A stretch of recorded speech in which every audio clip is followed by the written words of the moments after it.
All right. So we can begin today with one reading from the Pope Emeritus, Benedict the 16th.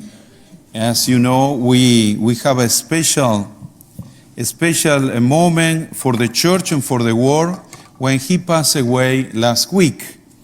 And he gave for the church and for the whole world a special legacy of his intellectual writings and guidelines for the church. Even, some people say, and we can agree, that he was little traditional, But traditional means, in that case, he was in the good path of Jesus to guide the church as a good shepherd to the deeper means of our faith, Catholicism.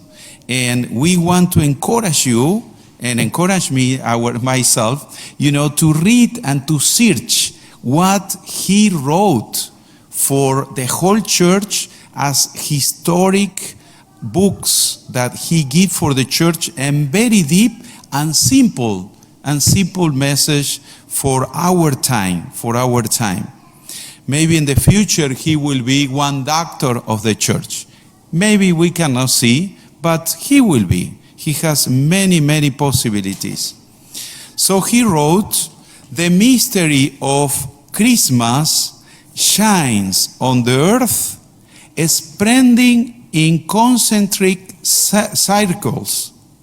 The Holy Family is the big one, the more important that we say here, the Holy Family, as we know, and we celebrate recently.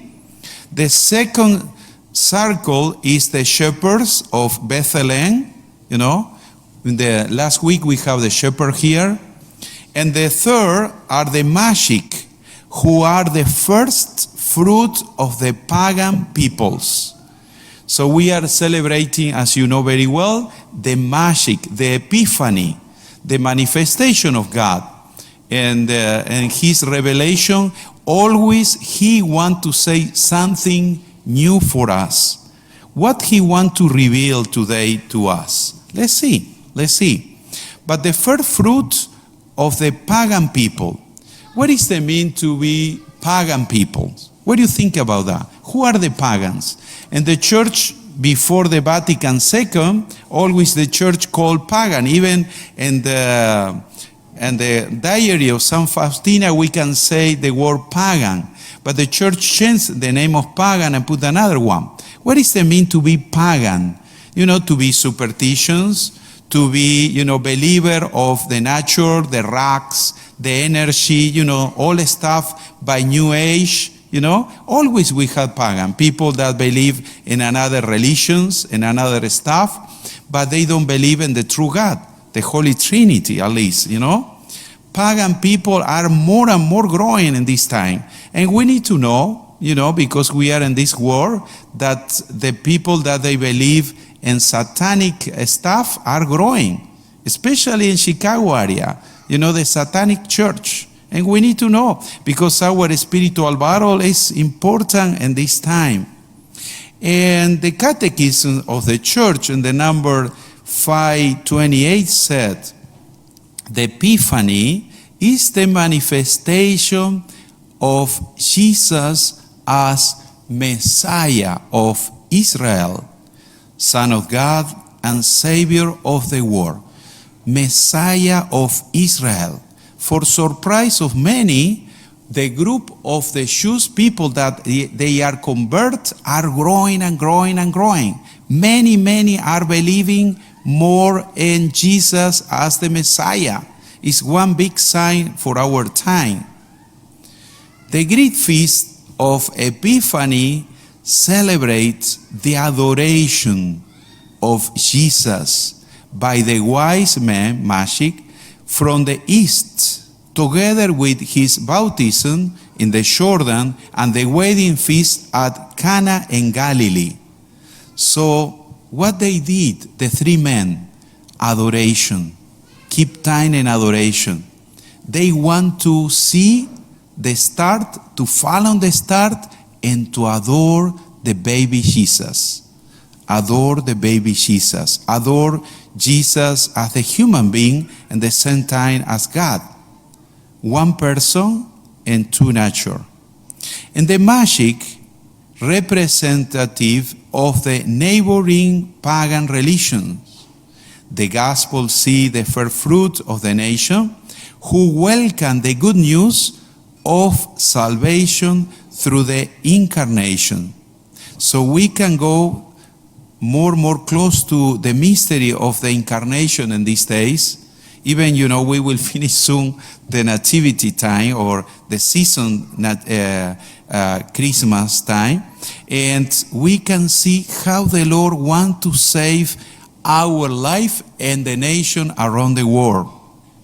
It's amazing to see how the missionary go to many different places in the world in this time and serve the people and proclaim the gospel and be with them in order to show how God is.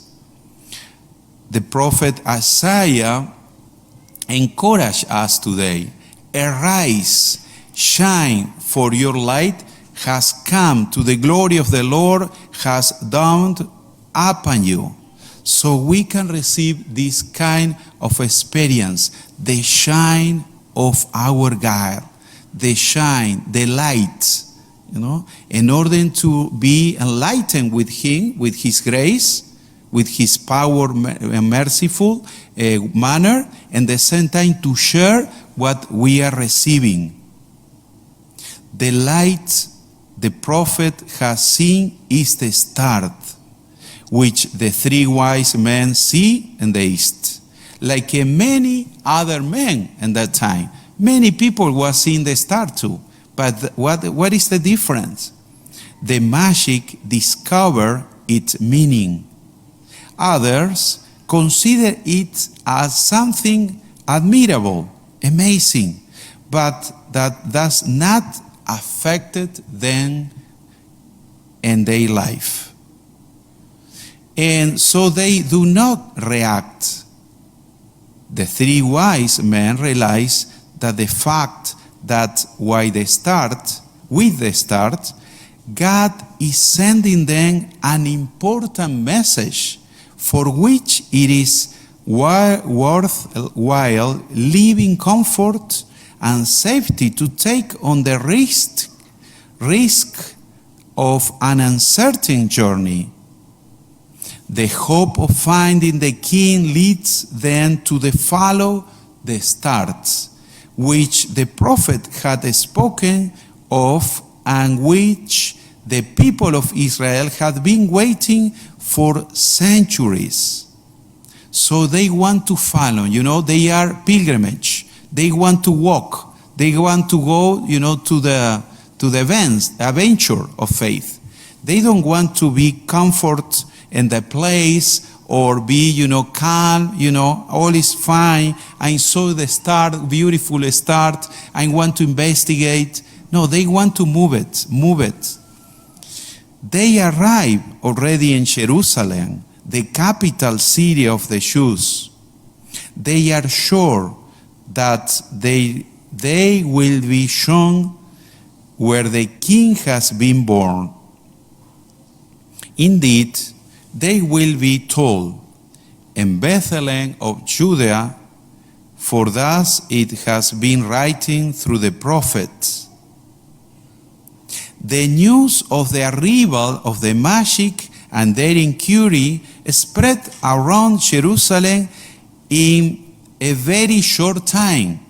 Jerusalem was at the time a very small city, and the presence of the Magi with their escort must have been noticed by all its inhabitants. Thus, when the King Herod heard this, he was greatly troubled, and the Jerusalem with him. So imagine today the three kings will arrive to the town, with a lot of people behind them, with the camels, all the legacy and the gifts that they want to share. How surprised we will have. And immediately the woman, want to take, another, say to another, the king are here, the king are here. Something is happened. We need to use our imagination, it's good too. And put, together with our faith, can guide us to the deeper of the means of the message. The three kings give for Jesus the three gifts according to the traditions of the church. What gift we want to share with Jesus? What gift we want to present before Him in adoration and recognize His presence with us? What gift He want to give to us and we want to share with others? And remember always when we were child, in my family, every year we wrote the letter to the three kings and to ask for some toys, every year, and put water for the camel and some food for the camel, And the morning early, we ran, to the place that we suppose the three camels came and took the gift. Was amazing experience. We always remember with my brother and my sister. And our parents, encourage us to write the letter to them. Jesus crosses the path of the life of many people who are not interested in Him. A little effort will have changed their life. They will have found the King of joy and peace. This requires a willingness to look for Him, to move around, to ask without losing heart, like the three key men, to leave our comfort, our routine, and go deeper to our faith. Go deeper to the mysteries that in the church we can receive always. It requires an effort to appreciate the immense value of finding Jesus Christ. If we do not find Him, we have not found anything in life, because only He is the Savior. Finding Jesus is to find the path that leads us to know the truth that gives us life. And without Him, nothing is worthwhile. And we can see again how important was the Pope Benedict XVI to give for us the gift of his knowledge, his gift to always trying to find the truth of the life, not just, spirituality, because the church is the whole life, and, the faith need to, to be in our whole life. And he was one of the biggest thinker in the world until now. So for our time of trying to find Jesus and to follow what He wants to give for us, we want to, in our heart now, to do our resolutions. What we want to do this week. What we want to share this week. What gift we already receive. What gift we can share with our brothers and sisters in faith in this area. What gift the Lord provide to us. What gift Mary and Saint Joseph can bring to our family in this time.